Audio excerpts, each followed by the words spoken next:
So this is my project, 1977 Ford F-250. And that is a 2022 Chevrolet Silverado 2500 6.6 liter L8T Gen 5 small block Chevy. I'm going to show you basically how I'm going to put it in this truck. I'm going to use the original Ford 4-speed in P435 and kind of everything that is going to make this happen. So here we go. So obviously the motor, we're going to kind of swing back to that on things I've had to do thus far. Over here, we've got the engine management system. So we've got your wiring harness and your computer. This is from like a 2016 Camaro. The tune is at least because it'll be a manual transmission. This is my pedal that was from the truck that this motor came out of. But super simple. Swap Time USA is the harness, and the guy did my computer for me. He's been super awesome to work with and answered a whole bunch of questions. And when I first saw that this motor was for sale, and I was thinking about how I could put it in this truck, I knew I could physically bolt it to the transmission. I've seen that done with other LS and small block stuff, but I wasn't sure about how to run it. So a lot of good info from him, and all standalone. Basically just hook up a few wires, ignition, blah, blah, blah, that kind of stuff, and we can get this sucker to run. So to mate it to the transmission, that right there is a bell housing from a late 70s, early 80s Chevy pickup. And it has a 5 1/8 inch center bore. And so you use one of these sizing rings, and the Ford bearing retainer is like 4.48 or something. And basically that slips over the bearing retainer, and then we'll center this bell housing on your transmission. So everything lines up right. Then I got these little adapters from Novak, and basically this transmission doesn't have the extra ears that they, some of them have. But so this will go through the bottom, that stud goes through the transmission side, and then these obviously will go into the factory holes there on the transmission, and things line up. So at least that's what it looks like on paper. For exhaust, I'm gonna run these Camaro LT1, LT4 exhaust manifolds. They almost look like shorty headers. And I was able to find some that had the collector still installed, so I could not have to worry about making that part. Got some GM exhaust manifold gaskets, excuse me, and some stainless steel hardware. I splurged, 12 bucks eBay. I'm gonna run that into I bought a prefabbed H-pipe because I don't want to make one. And then that will go into a Flowmaster Flow FX muffler. Duals, obviously. They are the 71-249. So this is a 18-inch case, I believe. And it's 9 inches across. So yeah, something like that. One thing I was actually really disappointed to see is made in China. I had read that Flowmasters were made in USA still. So that's kind of not what I wanted to see, but I guess that's the world we live in. I have an exhaust kit on the way with more piping and everything that I will use to make my exhaust, but anyway, for now that isn't here yet. So to feed fuel to the beast, I've got this Aero Tank 32-gallon rear mount tank that's specifically made for highboys, and this cross member here is just kind of a reference for me. I had to cut that out. I guess some highboys have them, some don't. But I will use this range adapter, might be the name of the company. Anyway, it's a no weld clamp style fuel pump mount. And so I'm gonna drill my hole basically right where that mark is for the fuel pump. And then this will drop in. This is a LS style 2006 Chevy pickup with a 6-liter.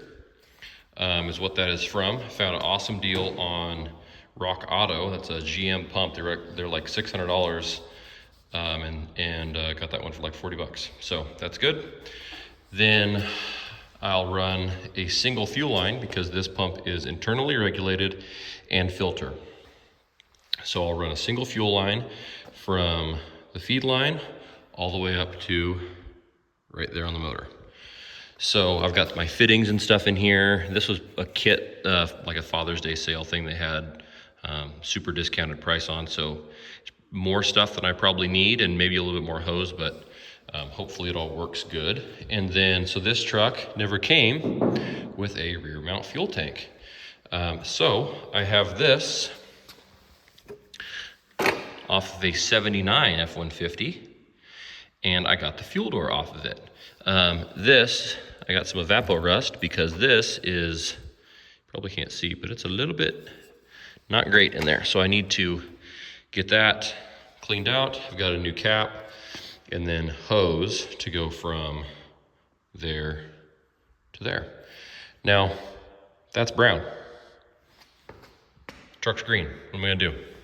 So, if you'll follow me around here, don't mind that part. But anyway, that's where the fake original door was, right?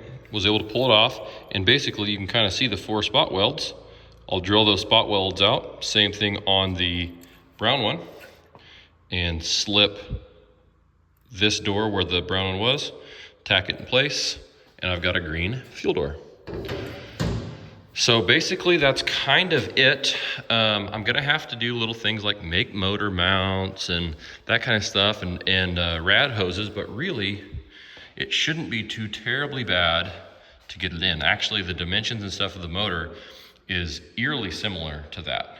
This is a 351M, so roughly the same physical size, should be really nice, except that motor is about triple the horsepower and should just about double my fuel economy.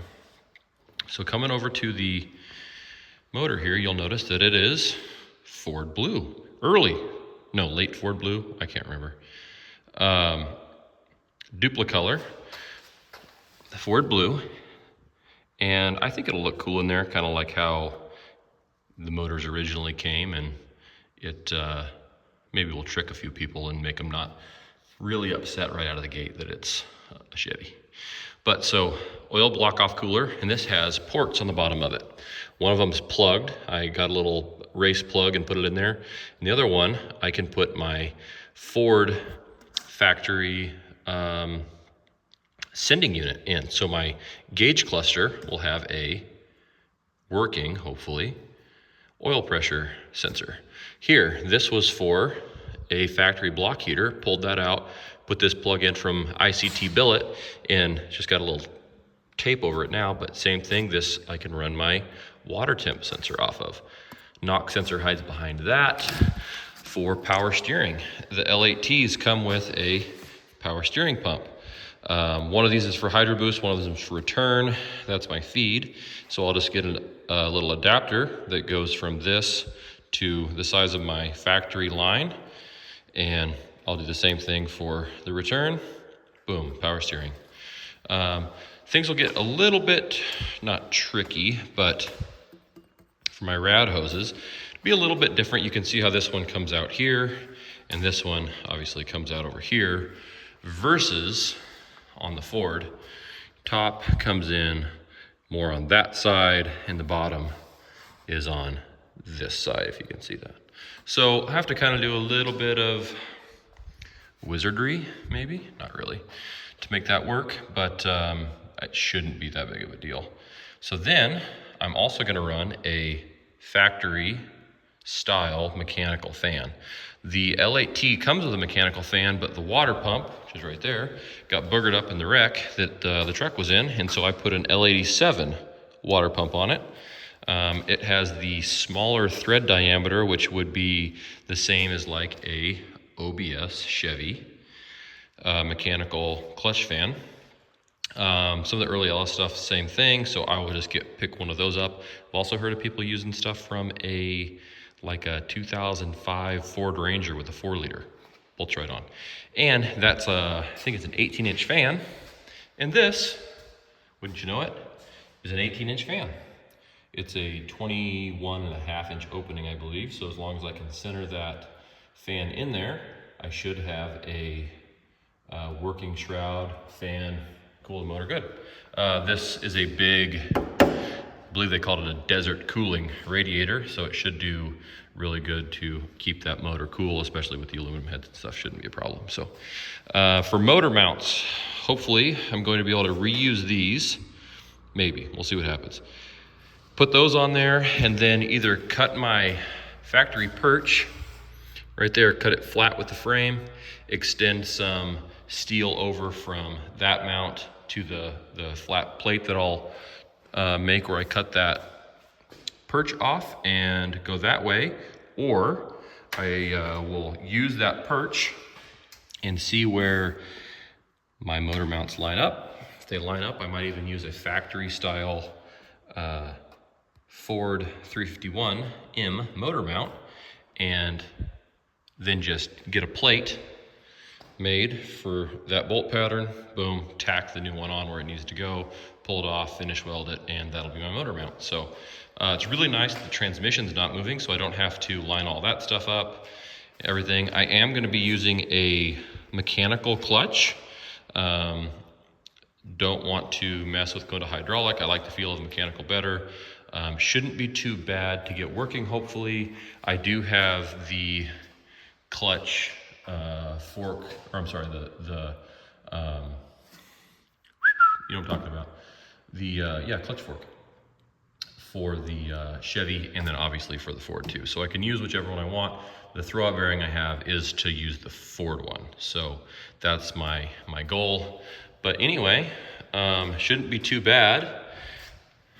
Hopefully I can get it done relatively soon and, you know, at least be able to have it bark off and drive around, just kind of around the house or a little bit if it's not ready to go to town yet, but work the kinks out. And yeah, should be good. I think I'm gonna mount that computer right over here. Maybe right here, I'm gonna get rid of my overflow tank. I'm gonna get a maybe a little bit more, dare I say, fancy version. You know, this jug has done really good for the last, I don't know, maybe 3 decades, but it's probably time to get an actual overflow. But anyway, that is the plan. Probably be some kinks and stuff to work out, but on paper, it shouldn't be too terribly difficult. And, you know, hopefully we can have it running before too long. So, time to dive in. Hood's already off, air cleaner's already off. Next 10,000 things, TBD. Here we go.